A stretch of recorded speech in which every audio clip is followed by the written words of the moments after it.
And And I'm an alcoholic. No, I'm kidding. Alcoholics Anonymous. I didn't hear you. No, nothing. Say it, I didn't hear you. No, because you said I'm Sean. I said, and I'm an alcoholic. It's usually the way it My works name is in Sean, AA. and I am not an alcoholic. And if I was, I wouldn't claim it was a fucking disease. I take responsibility. There you go. But you see, that's why AA is Ain't for some quitters. germ that crawled in me and made me consume all that shit. I made a decision on my fucking own to bludgeon my consciousness with it. Oh boy. I know somebody out there is going, damn it. I'm going to blame it on a fucking germ. God. Bad decision making, or good decision making, depending on how you look at it. What are we going to talk about today? Well, it was nice meeting you guys. Lay it on me. What was the experience of working on the movie Powder back in the 90s? It was a lot like being an androgynous mosquito larva.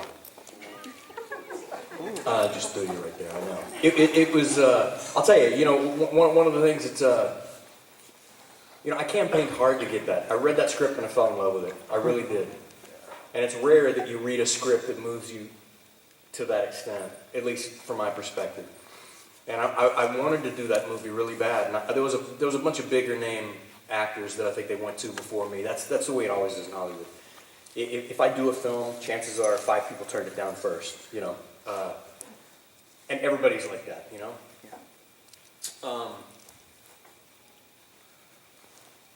And I remember, you know, they gave me an option. You know, you could wear a bald cap or you could shave your head. I've never been a, you know, I figure, you know, don't just cross-grape, just get the fucking sex change if that's your gig. You know what I mean? If you're gonna fucking do it, do it. You know what I mean?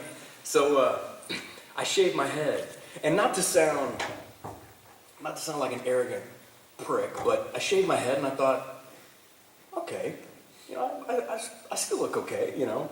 I sound like an egomaniac. But then I shaved my eyebrows. And I look fucking weird. It's funny how the eyebrows, they just frame your face in a way that, I don't know, it just kind of tells your story.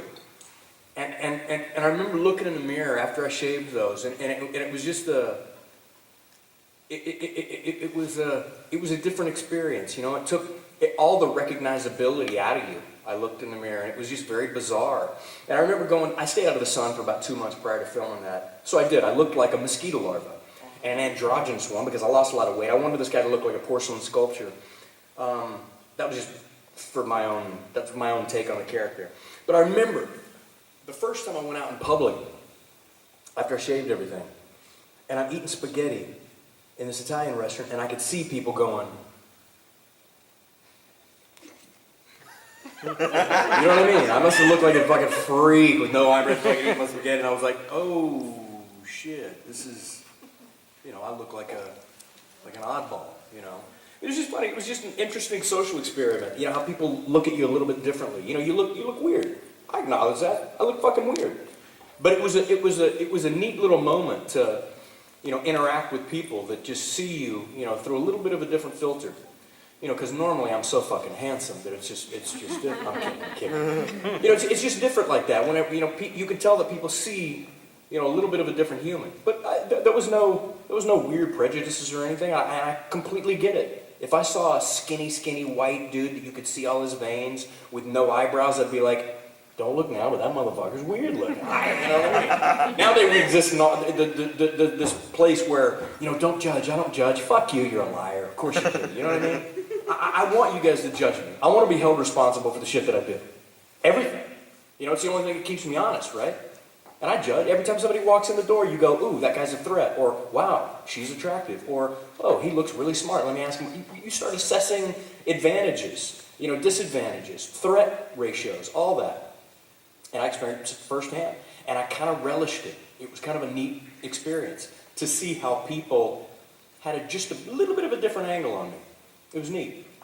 Has nothing to do with the script, but that was my one of the most you know, magnified experiences of doing that film. Yes. Your most favorite movie you're involved in, and the one reason why it made it such a good experience. That one. Powder. Without question, creatively, it's Powder. creatively, for me, as an actor, that's why you get into the business. Nothing touches that. But as far as having fun on the set, nothing really touches getting to do a film with one of your best friends. You know what I mean? It's like, so Boondock was just, wait a minute, so you're going to put us in a foreign country with boatloads of per diem and stick us in a hotel room for 3 months? It's like, oh shit, really? You know, it's hard to not have a good time doing that. But as far as the final product and the actual process of acting, yeah, power. That's why you get into business, brother. Who's next? Yes, sir. Okay, biggest accomplishment in your career that you felt that's been like different from any other experience? These are some good questions, first of all. If you're talking outside of just on a humanistic level, if you're talking professional, it would be a book I just wrote called Jane 2. There's nothing that touches that level of the feeling of achievement. And I'm not saying that it warrants that feeling, but I'm saying for me, it was a big task that I loved doing, and I'm glad that I did. And that you're able to leave something, hopefully indelible, on the planet. People may like it, they may hate it, but that's irrelevant. If you're asking me from my perspective, what I'm most proud of, two things. Brazilian Jiu-Jitsu, my black belt in that, and Jane 2, the book. Professionally, outside of just being a human, and family and other things like that, it definitely be, I'm proud of my granddaddy, but I don't need to mention that. As far as professional things, without question, that book, it's you always feel good, You learn a lot by documenting moments in your life. That conscious unpacking of your own closet teaches you a lot about yourself. So it was a wonderful experience for me. It was a cathartic experience for me. It was a you look at yourself through a microscope, and just documenting that. It just changes who you are in a little way, without getting all too weirdy about it. But it was just a wonderful experience for me, and I'm proud of that. Whether 2 people read it or 200,000 people read it, it's just something that I'm proud of. Another long answer to a short question. I could have just been like, powder, next. But I ain't cut from that cloth. Who's next? Yes, Hipsy. Thank you. Weirdest question you've ever been asked? I've been asked some fucking weird questions. Raise your hand if you're under the age of majority. Oh, Rowan, yeah. I gotta censor a little bit of shit, so... No, you don't. No, you don't. You had no idea where I was gonna go. And I was gonna go there. Oh, come on, I've been asking She's got weird earplugs. fucking questions. We're good. I'll cover. I have... How are you doing? Holy shit. How are you doing? Good to see you! I've been asked some weird fucking questions. Bizarre ones.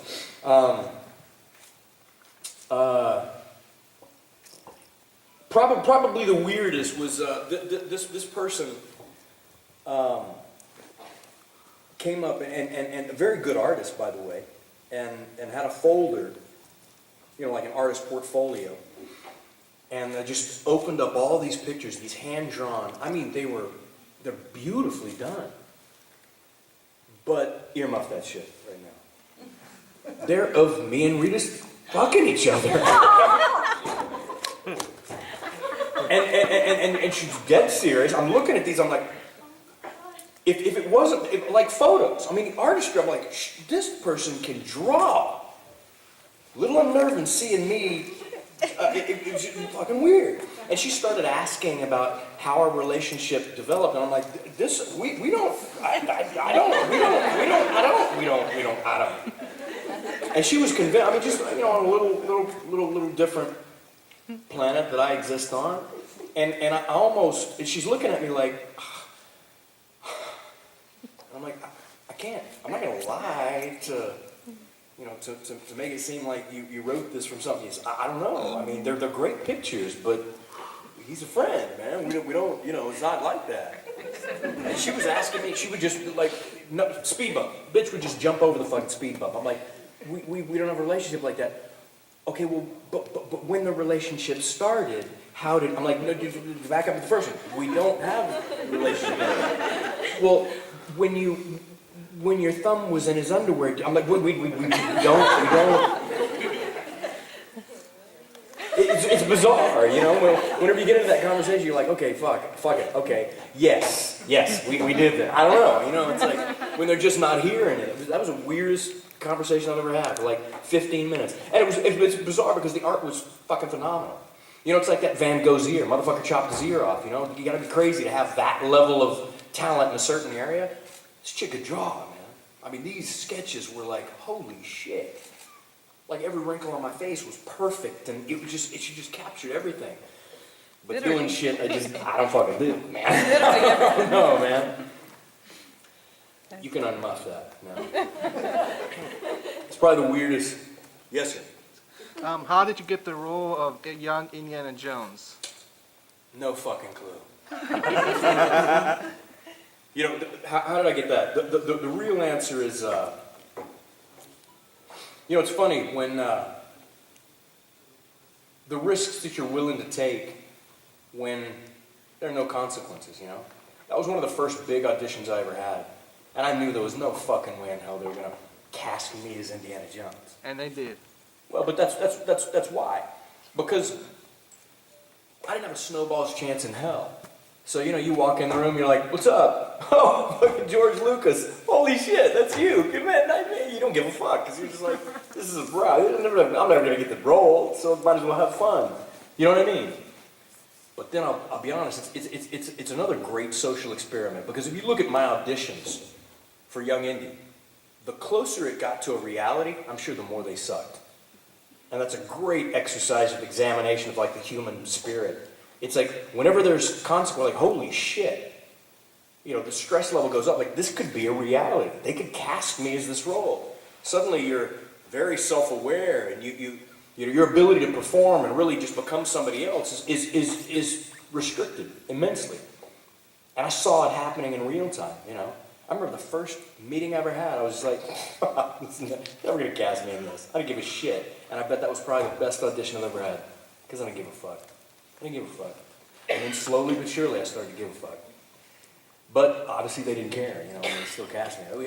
I have no idea why they cast me that. I have no idea. I had a wonderful time. I rode a horse to lunch. You have a job where, okay, 30 minutes lunch. It was crazy, Love that job. It was great. And I'm glad they did,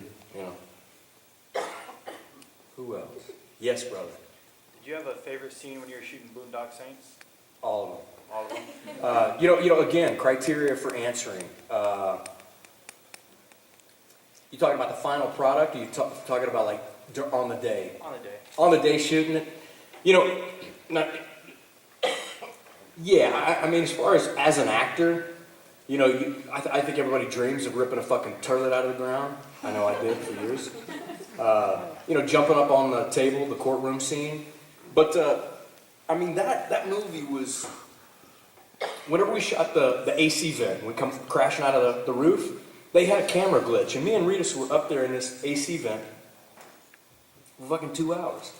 It's like 108 degrees in there. So when we drop, we're wringing wet. If they could have filmed the shit that happened in that AC vent, you'd have an entire movie. Because it's two dudes kicking the shit out of each other. Then at one time we took a fucking nap. You know what I mean? Then we wake up, we talk some shit to each other, beat the shit up. Come on, hurry up. Because we're in an AC vent, waiting to fall out of the sky. That was. I didn't like it in the minute, on the day, but in hindsight, it's pretty fucking funny. I mean, we still relive some of those conversations. That mostly had to do with what we were doing outside of the filming. Specifically at a place called Brass Rail.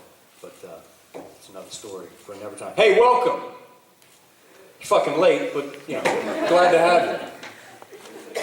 Who's next? Yes, ma'am. Do you remember the prayer from Boondock Saints? Do I what? Remember the prayer from Boondock Saints? fuck do you think? I can still remember what Table 8 ordered in 1992 when I worked at TGI Fridays. Potato skins, sour cream, plain, chives on the side. Yeah, it's a steel trap. Seriously. Yes.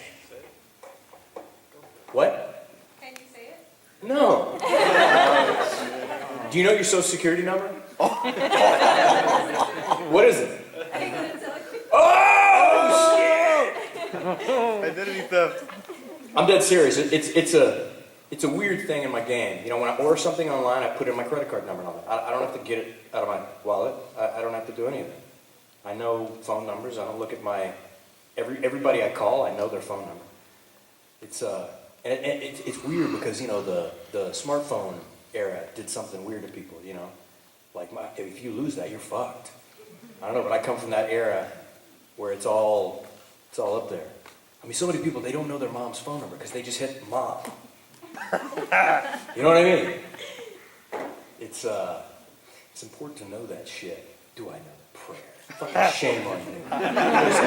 Wow. Who's next? Yes. What was it like to work with William Dafoe? It was good. You know, everybody says that Willem Dafoe is a method actor, you know? I don't know if you guys know what a method actor is, but a method actor, these weird motherfuckers that insist that you call them by their character name, and they never break character. Like if you're playing, I don't know, a heathen, you act like a heathen at lunch, whether you're in front of the camera, behind the camera. And you know, I heard these stories about him being a method actor and only reciting lines from the scripts, and only one aspect of that is true. He only ever recited one line from the script, and it was only when he was around me, for whatever fucking reason. I remember one of the first times I met him, we went across the street from the hotel. We were in Toronto, Canada. Went across the street from the hotel and we were ordering pizza. Hang on, I'm getting a text. Okay, look at that.